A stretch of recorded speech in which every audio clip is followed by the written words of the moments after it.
सुबह के 7 बजते ही कुणाल, कृति, शरण्या, स्वयं, देव और अवंतिका सारे के सारे केक, गुब्बारे, गिफ्ट, बर्थडे कैप और बच्चों वाले खिलौने लेकर मेहरा मेंशन पहुंच गए। आरोही के दरवाजा खोलते ही सब भागते हुए आदित्य के कमरे में घुस गए और जोर जोर से चिल्लाते हुए हैप्पी बर्थडे टू यू गाने लगे। उन सब की आवाज सुनकर आदित्य घबराते हुए उठ गया और चौंक कर बोल पड़ा, thank you so much. Aditya ने उठकर देव और अवंतिका का आशीर्वाद लिया। हमेशा ऐसे ही मुस्कुराते रहे, देव ने उसे गले से लगाते हुए कहा। भगवान करे अब तेरी जिंदगी में कोई मुश्किल ना आए और तुझे हमारी उम्र भी लग जाए। अवंतिका ने भी प्यार से उसके सर पर हाथ फेरते हुए कहा, आप दोनों के बिना मैं जिंदगी का क्या करूंगा। अगर आपको दुआ ही देनी है माँ तो ये दीजिए कि मेरी जितनी भी जिंदगी है आप दोनों के साथ ही हो, आपके बिना एक पल भी नहीं। आदित्य ने मुंह बनाते हुए कहा तो अवंतिका की आंखों से खुशी के आंसू बहने लगे। ये देखकर आदित्य मुस्कुराते हुए उसकी गली से लग गया। देख रहे हैं आप, हमारा बेटा इस बर्थडे पर कितना बड़ा हो गया है। अवंतिका ने मुस्कुराते हुए देव से कहा, पर इससे पहले देव कुछ कह पाते कुणाल बोल पड़ा, यार मतलब तूने तो हमारे सारे पैसे ही बर्बाद कर दिए। क्यों? आदित्य ने पूछा तो कुणाल हंसते हुए बोल पड़ा, देख नहीं रहा है हम सब अपने सबसे छोटे से बेबी के लिए कितने सारे खिलौने लाए थे, पर तू तो एक दिन में ही बड़ा हो गया और ये सब बर्बाद हो गया ना। सब हंसने लगे और आदित्य गुस्से में कुणाल को घूरते हुए बोल पड़ा, तू बाहर मिल मुझसे।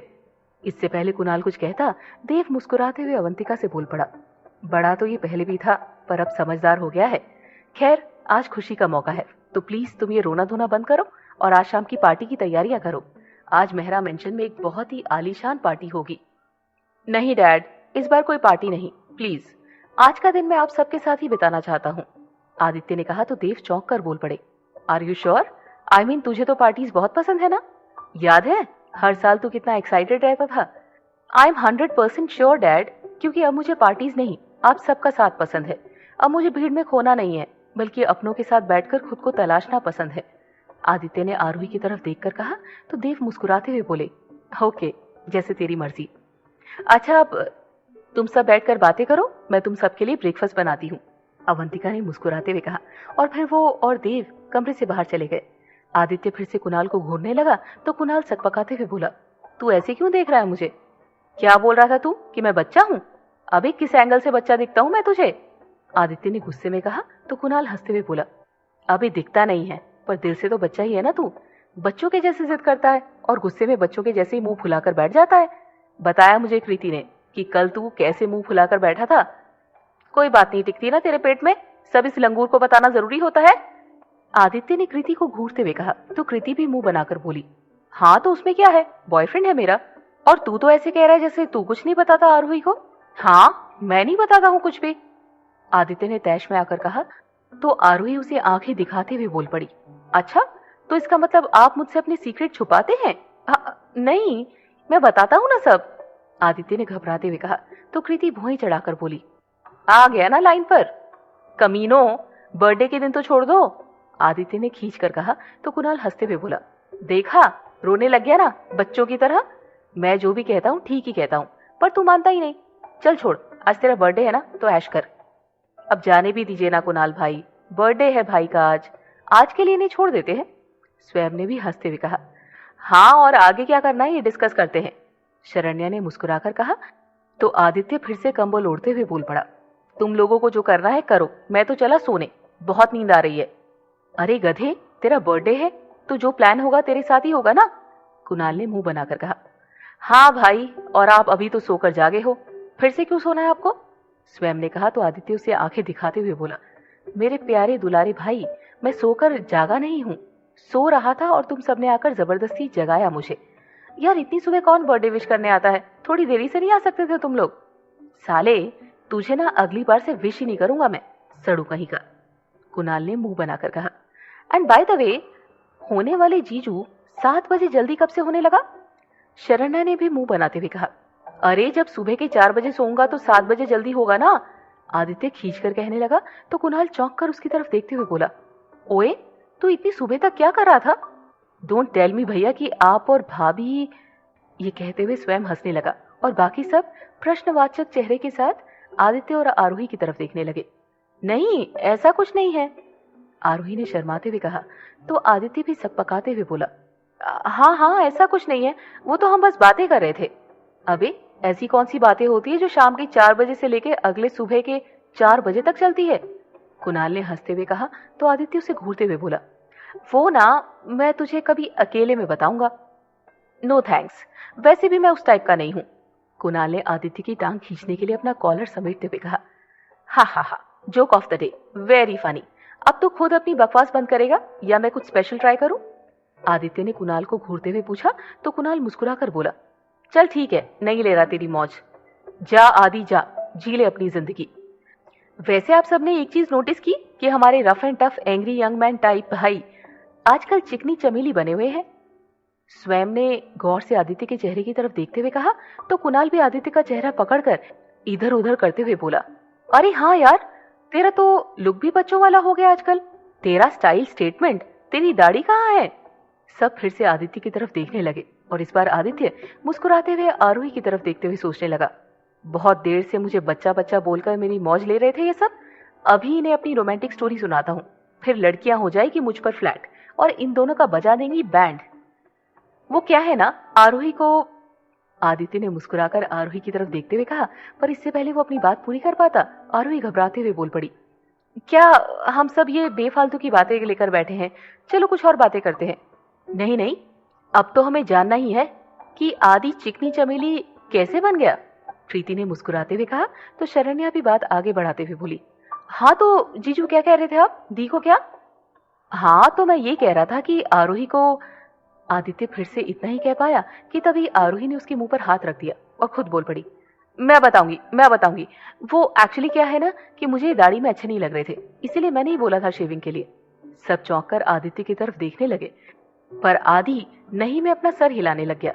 वो कुछ और बोलने की कोशिश कर रहा था पर आरोही ने अभी भी उसका मुंह बंद करके रखा था। पर दी, आई थिंक जीजू कुछ और बताने वाले थे।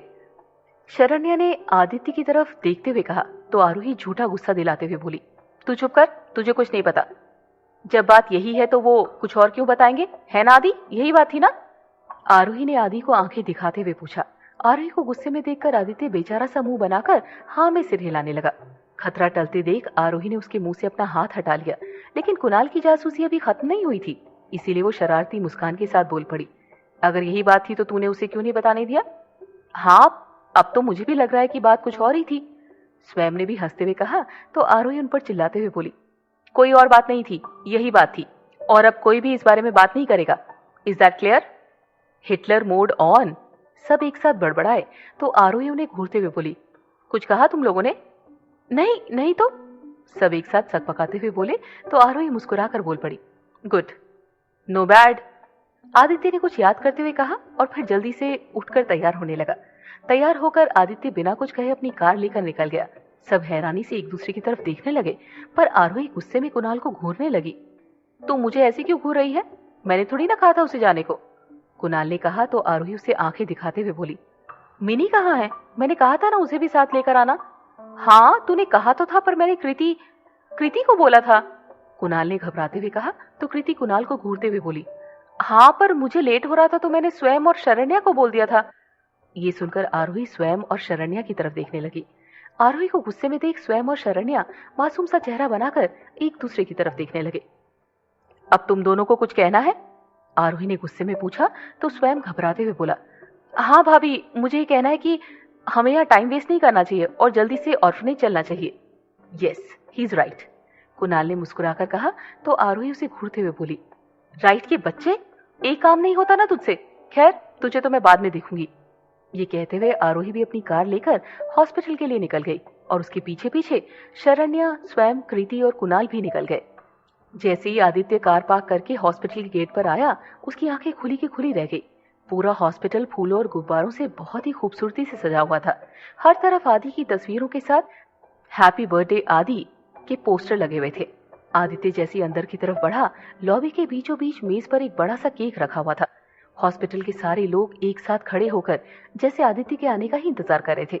उसे देखते ही सब बहुत खुश हो गए और आदित्य भी ये देखकर हैरान रह गया। आदित्य के आते ही सुरीला संगीत बजने लगा और पीछे से किसी की आवाज सुनाई दी, तूने किस हॉस्पिटल में पहली बार अपनी आंख खोली थी ये तो मुझे पता नहीं है, पर जिस हॉस्पिटल से तुझे दूसरी जिंदगी और मुझे मेरी जिंदगी का सबसे अच्छा दोस्त दिया, उस हॉस्पिटल में तेरा बर्थडे मनाना बनता है ना? ये सुनकर आदित्य ने मुस्कुराते हुए पीछे देखा तो वहां कुणाल खड़ा था और उसके साथ कृति, शरण्या, स्वयं और आरोही भी थे। सबके चेहरे पर एक बड़ी सी मुस्कान थी, पर आरोही बिल्कुल आदित्य की तरह हैरान थी। उसके चेहरे के भाव से लग रहा था कि उसे भी इस बारे में कुछ नहीं पता था।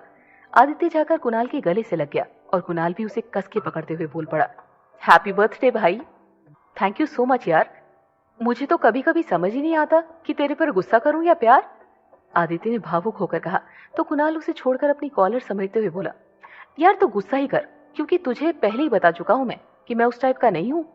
तू सच में ना बहुत बड़ा कमीना है। आदित्य ने उसके कंधे पर मारते हुए कहा तो कुणाल हंसते हुए बोला, वो तो मैं हूं ही। अब तू मुझे ये कॉम्प्लीमेंट देना बंद कर और चल के केक काट, सब इंतजार कर रहे हैं। Okay, and by the way, उसे कॉम्प्लीमेंट नहीं गाली कहते हैं। आदि ने हंसते हुए कहा तो कुणाल भी ठहाके लगाते हुए बोला, अबे क्या फर्क पड़ता है, तेरे मुंह से कॉम्प्लीमेंट हो या गाली, एक जैसा ही लगता है। तू, आदित्य ने चिढ़कर कहा तो कुणाल हंसते हुए बोला, चल चल केक कट कर। आदित्य ने आकर केक काटा और फिर उसने एक एक करके सबको केक खिलाया। सबने उसे ढेर सारी दुआएं और शुभकामनाएं दी। केक खाकर सब अनाथ आश्रम पहुंच गए। अनाथ आश्रम भी बहुत खूबसूरती से सजा हुआ था और वहां पर भी सारे बच्चे और मिनी केक लेकर आदित्य के ही आने का इंतजार कर रहे थे।